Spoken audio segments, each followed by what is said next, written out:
Hello दोस्तों, कैसे हो आप लोग। तो यहाँ पे एक 10th पास के लिए बहुत ही शानदार वैकेंसी आ चुकी है, जो कि है national bank of agriculture and rural development यानी कि नबार्ड में। ये पोस्ट है ऑफिस अटेंडेंट की। तो चलिए स्टार्ट करते हैं इसके नोटिफिकेशन के बारे में कि इसके एग्ज़ाम के अंदर क्या एलिजिबिलिटी है, आपको फॉर्म कब से कब तक का भरना है, आपका एग्ज़ाम कब होगा। इस एग्ज़ाम के बारे में सारी जानकारी आपके सामने इस वीडियो के माध्यम से मैं आपके सामने प्रस्तुत करूंगा। तो सबसे पहले देखते हैं कि आप एग्ज़ाम का फॉर्म कब से कब तक भर सकते हैं। तो इसकी जो स्टार्टिंग और लास्ट डेट है वो है, स्टार्टिंग डेट जो है वो है 2 अक्टूबर, यानी कि 2 अक्टूबर 2024 से आप इस एग्ज़ाम को फिल कर सकते हैं। और जो इसकी लास्ट डेट है वो है 21 अक्टूबर, यानी 21 अक्टूबर 2024 इसकी लास्ट डेट है। इन दोनों डेट्स के बीच में आपको ये फॉर्म भरना पड़ेगा। ऑनलाइन इसकी एप्लीकेशन होगी। ऑनलाइन ये फॉर्म भरने के लिए मैं आपको इसका लिंक डिस्क्रिप्शन बॉक्स में दे दूंगा। आप वहाँ से जाके उस लिंक पे क्लिक करके इसका फॉर्म ऑनलाइन भी आप भर सकते हैं। और अगर आप चाहते हैं कि मैं इस पे भी वीडियो लाऊं कि ऑनलाइन फॉर्म कैसे भरना है, तो आप नीचे कमेंट बॉक्स में लिख के मुझे ज़रूर बताएं। और ऐसे ही लेटेस्ट नोटिफिकेशंस के लिए आप हमारे चैनल को सब्सक्राइब ज़रूर कर लें। तो दोस्तों चलिए आगे चलते हैं। हमने इसकी कुछ इंपॉर्टेंट डेट्स देखी कि एग्ज़ाम फॉर्म भरने की डेट कब स्टार्ट होगी। तो ये स्टार्ट होगी 2 अक्टूबर से लेके 21 अक्टूबर के बीच में। अब इसके बाद में इसका जो ऑनलाइन एग्ज़ाम होगा, यानी इसका जो एग्ज़ाम होगा उसकी भी डेट नोटिफिकेशन के साथ ही दी हुई है। इसका एग्ज़ाम होगा 21 नवंबर को, यानी कि आपको एग्ज़ाम की तैयारी करने के लिए अगर आप फॉर्म अभी भरते हैं तो अभी आपके पास 2 महीने के आसपास आपके पास टाइम है एग्ज़ाम की अच्छे से तैयारी करने के लिए। अब हम वैकेंसीज़ के बारे में देख लेते हैं। कुल मिला के ऑफिस अटेंडेंट की यहाँ पे 108 वैकेंसीज़ है, जिसके अंदर SC की कुछ है, ST की कुछ है, जनरल की कुछ है। तो अगर आपको देखनी है, इसमें यहाँ पे अलग अलग स्टेट के हिसाब से वैकेंसीज़ है, अलग अलग स्टेट के हिसाब से ही उसके अंदर भर्ती होएगी। तो अगर आपको ये देखना है कि आपके स्टेट में कितनी वैकेंसीज़ है, तो ये नोटिफिकेशन मैं नीचे डिस्क्रिप्शन बॉक्स में इस नोटिफिकेशन की लिंक दे दूंगा। वहाँ से इस नोटिफिकेशन को डाउनलोड कर सकते हैं। इसके अंदर वैकेंसी कहाँ कहाँ है वो आप देख सकते हैं। तो कुल मिला के आपका ये एग्ज़ाम रहने वाला है 108 वैकेंसीज़ के लिए। अब यहाँ पे इसमें एक इम्पोर्टेंट नोट है जो हमें देखना है, वो है candidate can apply for vacancies in one state only. मतलब कि एक कैंडिडेट एक स्टेट की वैकेंसीज को ही फिल कर सकता है। The reservation will be provided for candidates belonging to SC, ST, OBC, PWD, EXS and EWS category as per extent of Government of India। यानी कि SC, ST और इन सबको, जो बाकी बच्चे हैं, इन सबको रिलैक्सेशन मिल सकता है जिस तरीके से गवर्नमेंट बोलेगी। उसके अलावा कोई भी एक कैंडिडेट सिर्फ एक ही स्टेट के अंदर एप्लीकेशन फाइल कर सकता है।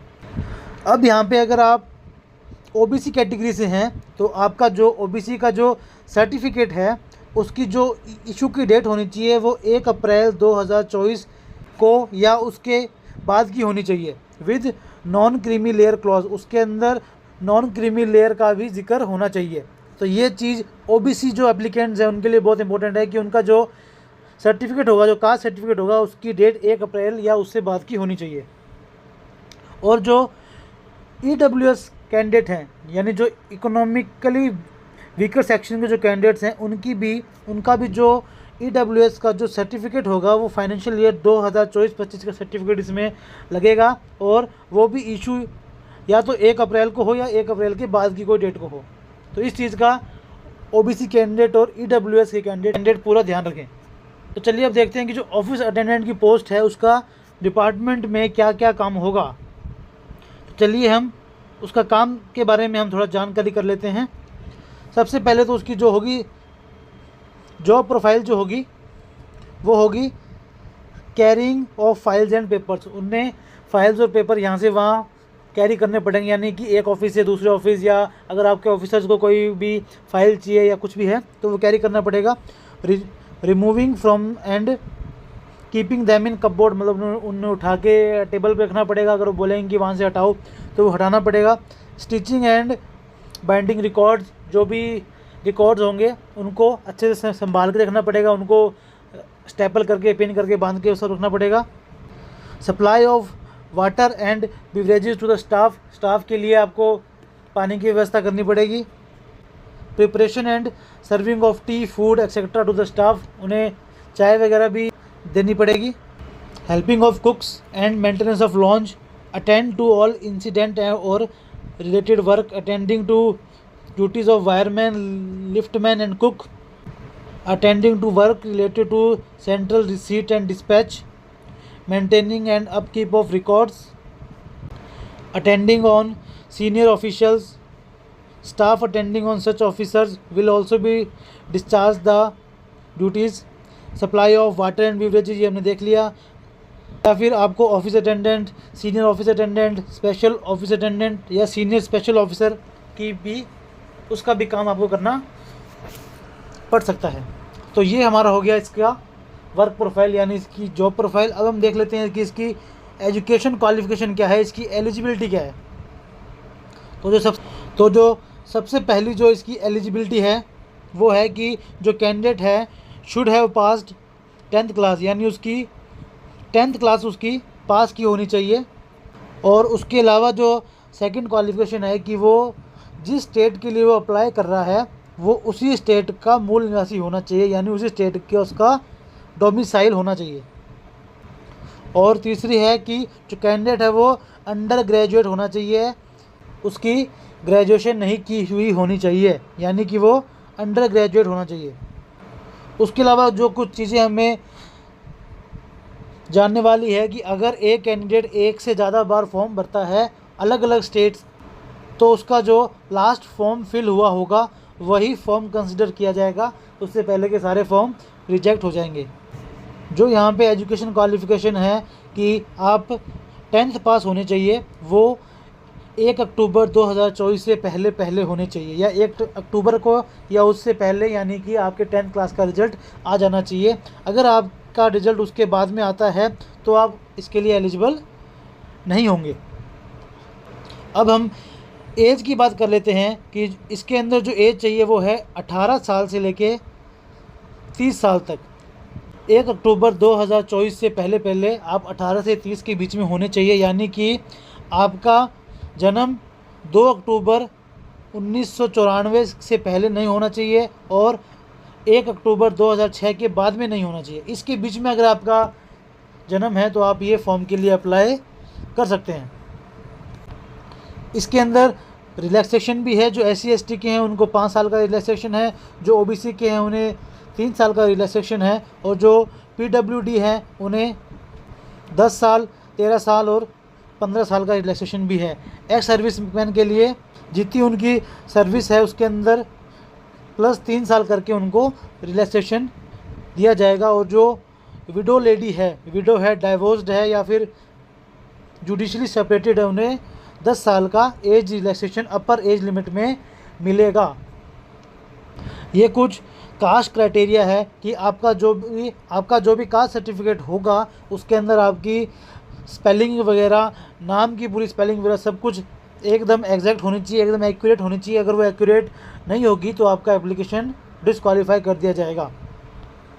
अगर आप महाराष्ट्र के कैंडिडेट हैं तो आपको एक वैलिडिटी सर्टिफिकेट भी आपको जो इशू होता है जो स्क्रूटनी कमेटी के द्वारा, वो भी आपको इसके अंदर पेश करना पड़ेगा। अगर आप वो नहीं कर पाए तो आप एलिजिबल नहीं होंगे। ये यहाँ पे कुछ इन्फॉर्मेशन है reservation for economically weaker section की आपकी जो एनुअल इनकम है वो 8 लाख से कम होनी चाहिए। इसके बारे में अगर आपको पूरा पढ़ना है तो आप ये नोटिफिकेशन डाउनलोड कर सकते हैं डिस्क्रिप्शन बॉक्स से। अब हम देख लेते हैं कि एग्ज़ाम का सिलेक्शन प्रोसेस होगा वो क्या होगा। सबसे पहले तो इसके अंदर 2 टेस्ट होंगे। पहला होगा ऑनलाइन टेस्ट, दूसरा होगा लैंग्वेज प्रोफिशिएंसी टेस्ट। तो जो ऑनलाइन टेस्ट होगा उसके अंदर आपके चार मेन टॉपिक आएंगे। वो आएगा, पहला आएगा रीजनिंग, उसके आएंगे 30 क्वेश्चन, हर क्वेश्चन का 1 मार्क्स होगा। दूसरी आएगी इंग्लिश, उसके भी 30 क्वेश्चन, हर क्वेश्चन का 1 मार्क्स। तीसरी आएगी जनरल अवेयरनेस यानी कि GK वगैरह, तो उसके भी 30 क्वेश्चन होंगे। और फिर आएंगी मैथ यानी कि न्यूमेरिकल एबिलिटी, उसके भी 30 क्वेश्चन होंगे। तो यानी कुल मिला के 120 क्वेश्चन होंगे और आपको 120 क्वेश्चन करने के लिए 90 मिनट मिलेंगे। और इसके अंदर कंपोजिट टाइम होगा, यानी कि एक सेक्शन को करने के लिए कुछ टाइम मिलेगा और दूसरे सेक्शन को करने के लिए कुछ टाइम मिलेगा। मतलब हर एक सेक्शन के लिए एक अलग पर्टिकुलर टाइम फ्रेम होगा। इसका जो सेकंड पेपर होगा वो होगा प्रोफिशिएंसी टेस्ट। इसके अंदर आपने जिस स्टेट के लिए अप्लाई किया है तो वहाँ की जो ऑफिशियल लैंग्वेज है वो आपको आनी चाहिए। उस ऑफिशियल लैंग्वेज में आप लिख पाएँ, पढ़ पाएँ, रीड कर पाएँ, राइट कर पाएँ, समझ पाएँ। तो यही होगा लैंग्वेज प्रोफिशिएंसी टेस्ट। तो आपको लैंग्वेज प्रोफिशिएंसी टेस्ट को पास करना मैंडेटरी है, ये कंपलसरी है। अगर आप ये पास नहीं कर पाते हैं, अगर आप जिस स्टेट के लिए अप्लाई कर रहे हैं उस स्टेट की लैंग्वेज अगर आप नहीं समझ सकते, पढ़ सकते, लिख सकते, तो आप इसके लिए डिस्क्वालीफाई हो जाएंगे।